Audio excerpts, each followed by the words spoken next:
Bonjour et bienvenue dans cette toute première boîte aux 7 questions.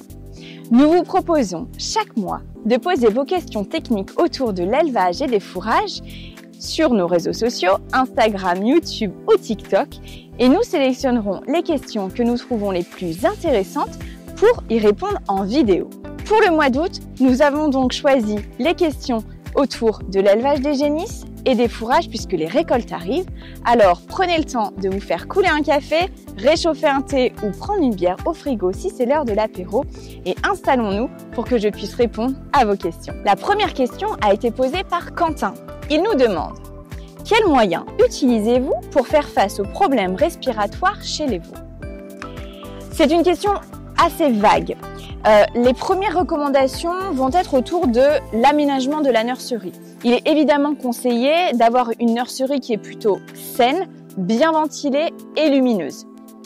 La deuxième recommandation qu'on va d'abord vouloir cocher, c'est que l'alimentation est distribuée à volonté avec un fourrage non poussiéreux qui va être renouvelé en fait tous les jours. C'est-à-dire que ça sert à rien de déposer une botte qui va être déjà non déroulée. L'idée, c'est vraiment de venir tous les jours remuer du foin ou de la paille si vous nourrissez vos veaux génisses avec de la paille pour faire comme s'il y avait un nouveau service tout frais.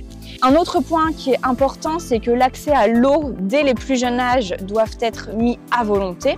Et une fois que ces 3 prérequis-là sont cochés, on va venir faciliter la vie du veau, notamment vis-à-vis de ses problèmes respiratoires, en recommandant la tonte des lignes de dos, puisqu'en fait, on a souvent affaire à des nurseries qui vont faire retomber de l'humidité stagnante sur les dos, qui vont donc capter l'humidité. Et donc, le fait de venir tondre les dos des veaux vont venir permettre d'avoir des veaux qui sont plutôt souvent au sec. L'adage dit qu'il vaut mieux toujours un t-shirt sec qu'un pull mouillé. Donc voilà, tondez bien les dos des veaux. Quant aux problèmes respiratoires plus spécifiques, vous pouvez aussi éliminer la piste des strongles respiratoires qui pourraient être un problème. Pour éliminer cette piste, rien de plus simple, une coprologie peut suffire. Donc c'est très simple, c'est un simple prélèvement de fesses en mélange ou uniquement sur un individu que vous envoyez en laboratoire. Ça coûte pas plus de 10 €, frais de port compris, et vous avez les résultats très rapidement. Et puis la dernière recommandation autour des problèmes respiratoires du veau vont être de faire appel via votre vétérinaire pour faire des prises de sang et éventuellement détecter des pathologies qui seraient visibles sur une présence d'anticorps répétés qui confirmerait du coup une maladie qui serait un petit peu plus installée, qui nécessiterait elle un traitement curatif et éventuellement préventif selon les cas. Je continue sur la deuxième question qui a été posée par Romain. Romain demande: est-ce qu'un bolus tari veut vraiment dire pas de minéral? Et si oui, quel bolus choisir? Donc en effet, un minéral avec oligo-éléments est indispensable pour tous les animaux. Des veaux, génisses, vaches laitières, etc. On a souvent tendance à faire l'impasse, notamment quand les animaux vont être en extérieur, parce qu'on a tendance à entendre que le pâturage suffit à couvrir les apports minéraux, oligo et vitamines, ce qui n'est pas tout à fait vrai. Et donc l'important, c'est de bien garder en tête que quelle que soit la catégorie d'animaux et quel que soit son régime alimentaire, il est indispensable d'apporter un minéral complémenté d'oligo et de vitamines. Quant au bolus, il faut d'abord savoir qu'un bolus va mettre jusqu'à 3 à 6 mois de dégradation dans l'organisme. Donc ça veut dire que du jour où le bolus est distribué dans l'animal jusqu'à temps qu'on va dire il disparaisse entièrement dans l'organisme, il va se passer entre 0 à 6 mois. Donc ça peut être intéressant de mettre des bolus si seulement il n'y a pas la possibilité de minéraliser au quotidien sur des taris par exemple qui vont être au champ ou bien des animaux qu'on va pas venir manipuler quotidiennement ou en tout cas nourrir quotidiennement. Quant à la manière de choisir le bolus, il est conseillé de d'abord vérifier quelle est la couverture minérale réalisée avec les fourrages et aussi les concentrés et de venir ajuster le bolus comme on le ferait avec un minéral poudre, semoulette ou granulé, notamment basé sur, on va dire, 3 indicateurs minéraux, donc phosphore, calcium et magnésium. Et donc, on va pouvoir venir, on va dire, complémenter ce qui est manquant par les fourrages et les concentrés grâce au bolus. Donc, il y a énormément de fournisseurs disponibles sur le terrain. L'important est de vraiment vérifier quelle ration couvre quel besoin d'animaux, qu'est-ce qui manque, et on vient compléter du bolus en question. La troisième question a été posée par Justin. Justin demande comment bien bâcher son silo d'ensilage d'herbe.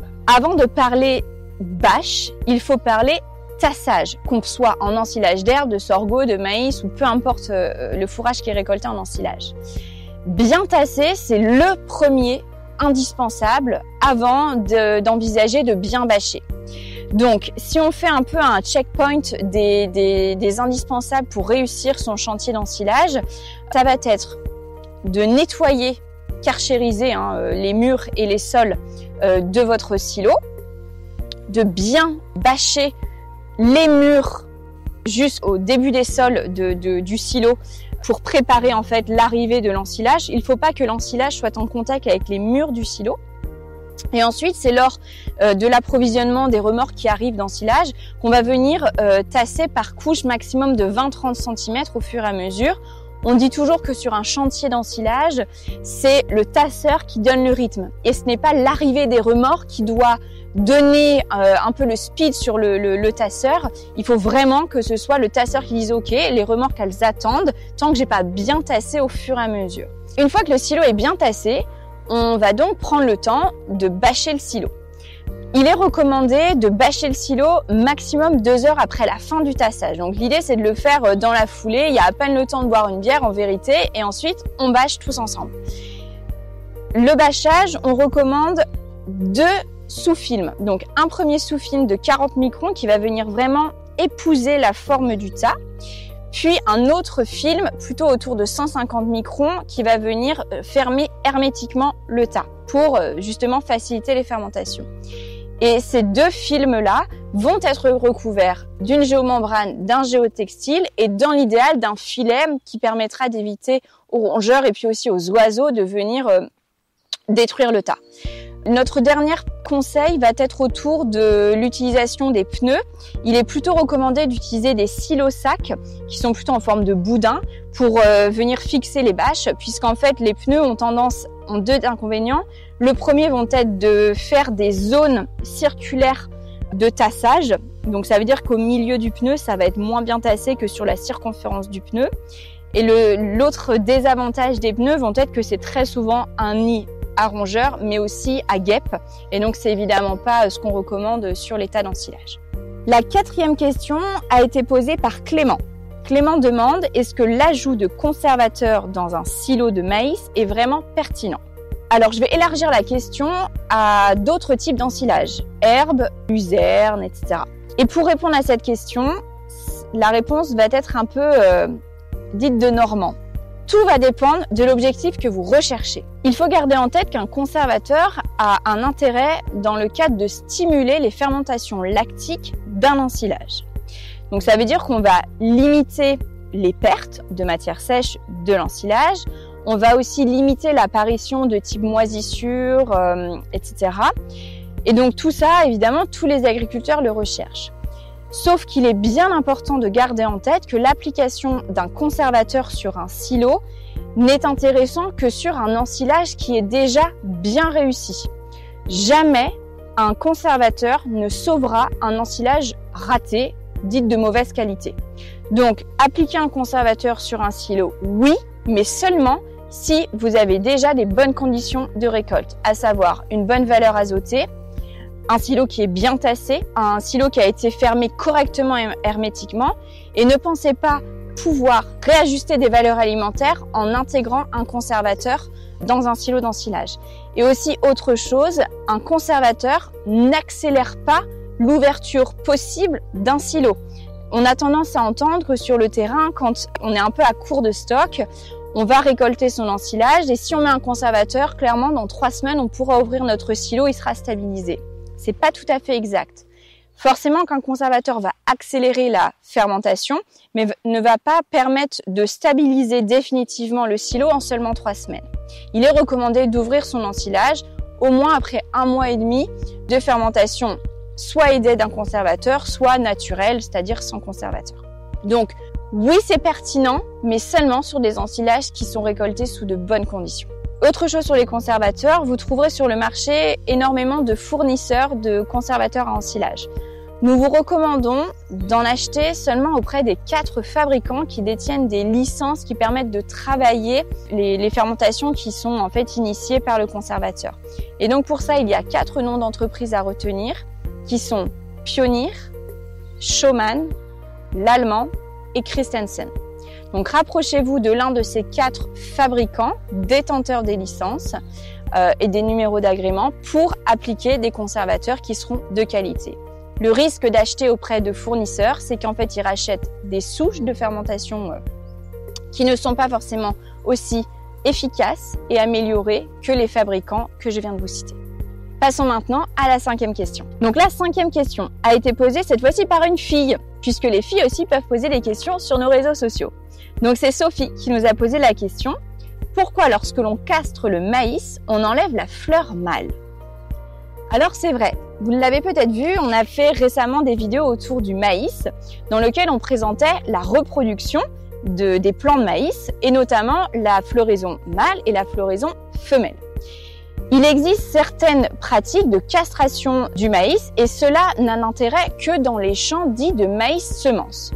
Puisqu'en fait, lorsque l'on cherche à faire des maïs pour la semence, on va semer 2 types de variétés sur des rangs bien séparés. Et pour permettre justement le croisement de ces 2 variétés, on va espérer que les floraisons mâles et les floraisons femelles se croisent entre ces 2 variétés.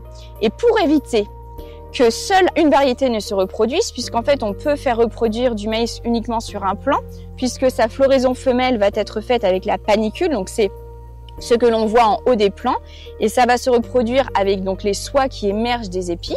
Et donc pour éviter que seule une variété se reproduise sur un plant, on va castrer le maïs d'une des variétés pour qu'elle puisse se reproduire avec la variété du plant, on va dire, opposé. Et c'est pour ça qu'on cherche à faire ce croisement et que l'on castre donc les fleurs mâles uniquement dans les champs de maïs qui sont à destination de maïs semence. Donc jamais vous n'aurez à castrer du maïs dans des champs qui sont destinés à de l'ensilage de maïs, du maïs grain, etc. On passe à la 6e question. C'est Théo qui nous pose la question « Comment faciliter la délivrance ?» Je résumerai la réponse par 2 recommandations. La première qui est faire une bonne préparation au vélage de 2 mois sur les vaches avant vélage. Et la 2e recommandation qui est de limiter impérativement l'intervention humaine autour du vélage. Concernant la première recommandation, une bonne phase de préparation au vélage, c'est assez complet. Il y a plusieurs points importants à respecter. Dans les grandes lignes, il faut que vous reteniez que une vache qui est en préparation au vélage, donc c'est-à-dire entre 2 mois et 0 mois avant vélage, elle a une capacité d'ingestion qui est réduite puisqu'en fait le veau occupe beaucoup d'espace et donc son rumen n'a plus autant de place que si elle était sans veau dans son abdomen. Pour autant, ses besoins sont beaucoup plus élevés. Donc en fait, on a une capacité d'ingestion réduite avec des besoins énormes. Donc pour couvrir les besoins de cette vache qui est en préparation au vélage, il faut distribuer une ration fibreuse mais courte pour qu'elle occupe le moins d'espace possible et une ration très concentrée, notamment en énergie et en azote. Il y a aussi un impératif autour de la couverture minérale et particulièrement une vigilance autour du calcium pour éviter tout ce qui va être fièvre de lait, etc.